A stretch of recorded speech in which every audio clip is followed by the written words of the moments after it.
Reconnaissons que la croix est l'aboutissement de la vie de résurrection et pas seulement le début. Si vous oubliez beaucoup de choses qui ont été dites, n'oubliez pas cela. La croix est la fin de la vie de résurrection, aussi bien que le commencement. Ainsi, je connaîtrai Christ et la puissance de sa résurrection et la communion de ses souffrances en devenant conforme à lui dans sa mort. Certains sont venus vers moi avec Philippiens 3 et ont dit, pourquoi Paul met-il la mort à la fin? Il aurait dû sûrement placer cela dans un autre ordre. Que je sois conforme à lui dans sa mort et puisse le connaître dans la puissance de sa résurrection et la communion de ses souffrances. Non, il n'y a pas de faute. L'ordre est celui du Saint-Esprit. La puissance de sa résurrection présuppose qu'il y a eu une mort, mais la vie de résurrection elle-même conduit à la croix. Le Saint-Esprit, dans la puissance de la vie de résurrection, nous ramène toujours à la croix, à la conformité à sa mort. C'est la caractéristique même de la vie d'exclure tout ce qui appartient à la mort. C'est à la puissance même de la résurrection de nous ramener sur la base où la mort est constamment vaincue. Cette base n'est autre que la croix de notre Seigneur Jésus-Christ où la vie propre est exclue.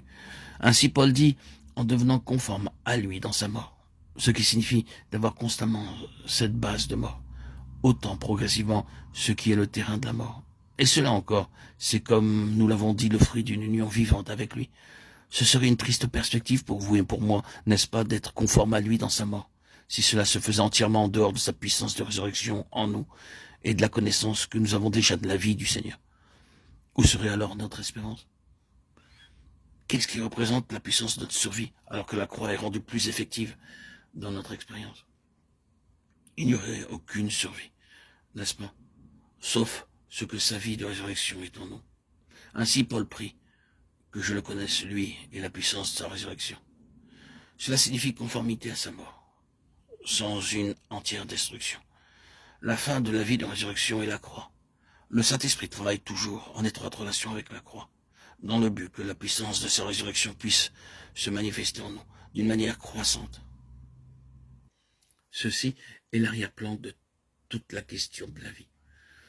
Je suis certain aujourd'hui plus que jamais que la base en nous pour la vie triomphante est l'œuvre de la croix, mettant de côté ce qui est naturel. Il n'y a rien que l'ennemi ne haïsse plus que la croix. Cherchons à libérer notre pensée de toutes les fausses conceptions au sujet de la croix.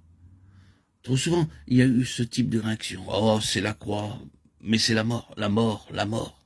L'œuvre de la croix, de manière subjective, conduit toujours à la mort. C'est pour cette raison que nous avons déjà mentionné qu'il est tellement important pour nous de reconnaître que ce n'est pas cette mort qui nous détruit, mais que par elle le chemin pour une plénitude plus grande de vie est ouvert. C'est le côté positif que nous devons garder présent à l'esprit, non pas le fait que nous devons être constamment exclus, éliminés, mais bien cela, de la nécessité que cela soit fait en nous, pour qu'il puisse agir et agir. C'est le côté de la vie qui doit être par-dessus tout gardé à l'esprit, alors même que la croix agit précisément en relation avec ce qui a été rejeté par Dieu au calvaire.